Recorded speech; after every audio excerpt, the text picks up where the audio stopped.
শোনো, আমায় কি দাদাকেও জিজ্ঞাসা করতে হবে? অবশ্যই করতে হবে। উনিও ওখানে উপস্থিত ছিলেন, ওনার উপরও সন্দেহ আছে। আর ন্যায় সবার জন্য সমান, জিজ্ঞাসা তো করতেই হবে। এসব কি বলছো? উনি দাদা, শুধু আমার না সবার। চোখ বন্ধ করে ভরসা করি আমি ওনাকে। উনি কখনো আমার খারাপ চাইতে পারেন না। দেখো, আমি তো হলাম ব্যবসাদার। চোখ বুঝে তো দূরের কথা, আমি খোলা চোখেও কাউকে বিশ্বাস করতে পারি না। আমি দেখেছি একজন সদাচারী ব্যক্তিকে সুযোগ দিলে সেও দুরাচারী হয়ে যায়। না না না না, আমি দাদাকে কিছু জিজ্ঞেস করব না। উনি অপমানিত হবেন, খারাপ লাগবে। এই ভাবনা ত্যাগ করো। ন্যায়কে ত্যাগ করব? না না না না, এটা তো অবশ্যই হবে। ন্যায় হলো সবার জন্য সমান। জিজ্ঞাসাবাদ তো হবেই হবে, সে বলরাম মশাই হোক, দেব হোক বা মহাদেব। জিজ্ঞাসাবাদ তো করতেই হবে।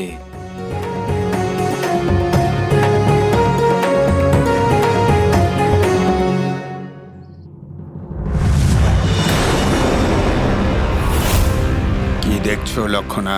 এইভাবে এই লোকে এসে আমার ভয় করছে। মহাবলী দুর্যোধনের পুত্রীর পাতাল লোকে এসে ভয় পাওয়া ভালো দেখায় না।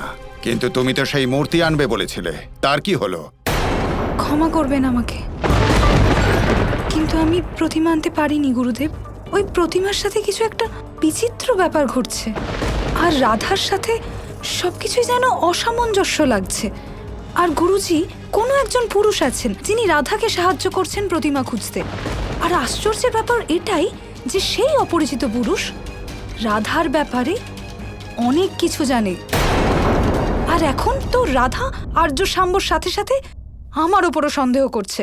এটা কি বলছো তুমি? রাধা তোমাদের সন্দেহ করছে? কিন্তু সেই মূর্তি তো তোমার কাছে নেই, তবুও রাধার সন্দেহ করছে কেন? আমাদের কাছে এই সময় সব থেকে চিন্তার বিষয় হলো এটা, যিনি রাধাকে সাহায্য করছেন সেই পুরুষ তিনি কে হন? রাধাকে সাহায্য কৃষ্ণই করতে পারে। কি? কৃষ্ণ? কিন্তু গুরুদেব, এটা কি করে হতে পারে? কৃষ্ণ তো এখানে নেই। কৃষ্ণ সব কিছু করতে পারে, কারণ ওর থেকে বড় মায়াবী আর কেউ নেই। আমাদের কাছে একটা সুবর্ণ সুযোগ আছে রাধার থেকে মুক্তি পাবার। যদি রাধা দ্বারকা থেকে লুপ্ত হয়ে যান, তাহলে কৃষ্ণ কোনোদিন ফিরতেই পারবে না। যদি ফিরেও আসে, তা ওর শক্তি রাধা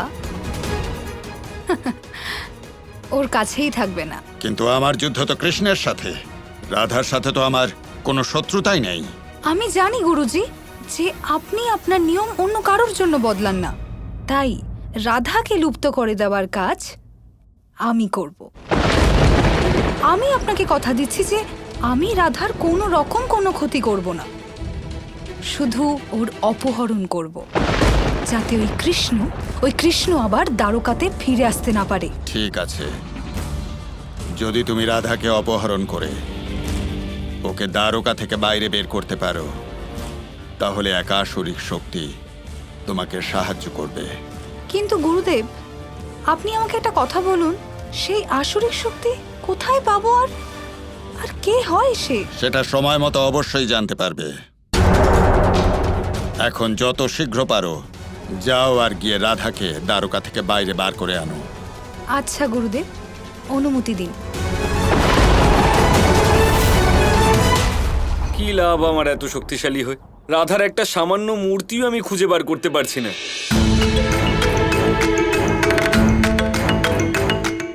আমি জানি রাধা, তুমি অনেক অনেক আশা নিয়ে আমার কাছে এসেছো, কিন্তু আমি সব জায়গায় খুঁজেছি, সমগ্র বনে খুঁজেছি, কিন্তু অত্যন্ত দুঃখের সাথে আমি তোমায় বলছি রাধা যে আমি তোমার ওই মূর্তিটা খুঁজে বার করতে অসফল হয়েছি। দেখছেন রাধা, যিনি নিজেই চোর তিনি চুরি করা জিনিস কেন খুঁজবেন? দেখো, চুপ করো, চুপ করো। দাদা হন আমার। এত অমূল্য মূর্তি তোমার, কেউ যদি ভালো মূল্য দিয়ে দেয় তাহলে আপনজনেরাও পর হয়ে যাবে। আমি দেখেছি। উপদেশ দিও না। কি জিজ্ঞেস করবো সেটা বলো।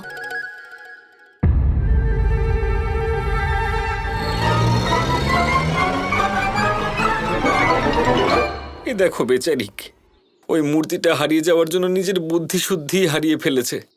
না জানি কি বিড়বিড় করছে নিজের মনে। রাধা কি বলছো? না, না কিছু না দাদা, আপনি একটা কথা বলবেন? হ্যাঁ হ্যাঁ রাধা, একটা কেন, দুটো বলবো, 5টা বলবো।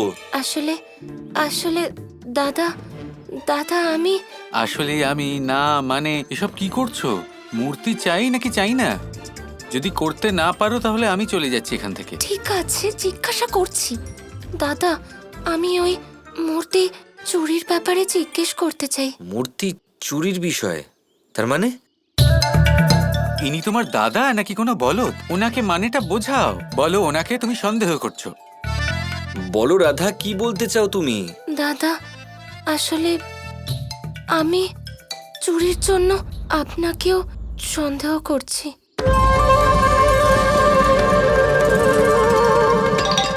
এসব তুমি কি বলছো রাধা? আমি নিজের ভাইয়ের মূর্তি কেন চুরি করতে যাব? আর তাও সেই মূর্তিটা যেটা তুমি এত ভালোবেসে বানিয়েছিলে। হ্যাঁ দাদা, এটা তো আমিও জানি যে আপনি চুরি করেননি, কিন্তু দাদা, কাকে খুঁজছেন আপনি? সেই ব্যক্তিকে রাধা, যে তোমার মনের মধ্যে আমার বিরুদ্ধে এই ভাবনা ঢুকিয়ে দিয়েছে। নয়তো আমার রাধা আমার বিরুদ্ধে এরকম ভাবনা পোষণ করবে? অসম্ভব। তাহলে বলো রাধা, কে সে আর কোথায় আছে? আমিও তো দেখি যে কার মধ্যে এত সাহস আছে যে বলরামের বিরুদ্ধে সে রাধাকে উত্ত্যক্ত করছে। কে সেই উদ্ধত ব্যক্তি? আমাকে বলো রাধা। বলে দেব নাকি? হ্যাঁ হ্যাঁ বলে দাও। আমি তো বলবো এনাকেও সন্ধেবেলা মন্দিরে ডেকে পাঠাও। রাধা, কে আছে? কার সাথে কথা বলছো তুমি? দাদা, আসলে একজন ব্যক্তি আছেন যিনি আপনাকেও সন্দেহ করেন। তাহলে বলো রাধা, কে সেই ব্যক্তি? ডাকো কি এখানে। না দাদা, এখন না, সন্ধেবেলা মন্দিরে দেখা করবে। ঠিক আছে, মন্দিরে বলেছে যখন মন্দিরেই যাব। আজ ভগবানের সামনেই ও মার খাবে আমার কাছে। বাহ বাহ বাহ বাহ, ওনাকে একবার দেখো তো। নিজে ছোটবেলায় কৃষ্ণের সাথে মাখন চুরি করতেন। কৃষ্ণের ভোজন উনি নিজে চুরি করে খেয়েছেন, আর উনি আমাকে মারবেন? একবার আসতে দাও ওনাকে সন্ধেবেলা মন্দিরে।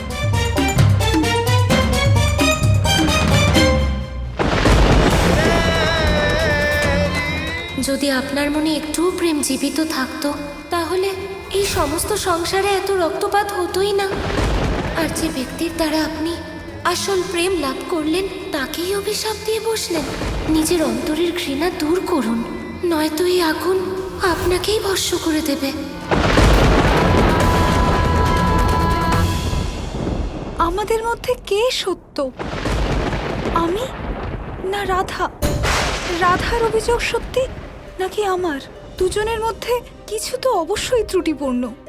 আমি ততক্ষণ তপস্যা করব যতক্ষণ না আমি এই প্রশ্নের উত্তর খুঁজে পাচ্ছি।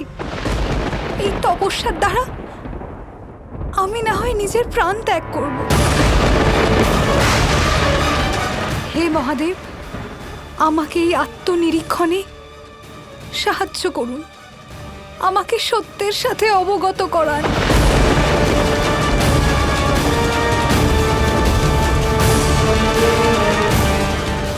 ওম নমঃ শিবায়। মহাদেব, এটা কি হলো? তুলসী তো আপনার থেকে সত্য জানতে চাইছে। ও আপনার তপস্যা করা শুরু করে দিয়েছে। গৌরী, তুমি কি এখনো বুঝতে পারোনি যে সব হলো শ্রীকৃষ্ণের লীলা? দেবী তুলসীকেও এটা বুঝতে হবে যে উনি যা করেছেন সেটা কোথাও না কোথাও অনুচিত ছিল।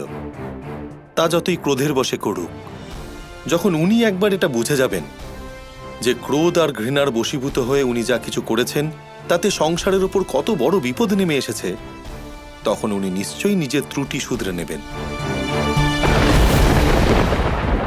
আর নিজের হৃদয়ে সুপ্ত প্রেমকে আবার জাগিয়ে তুলবেন।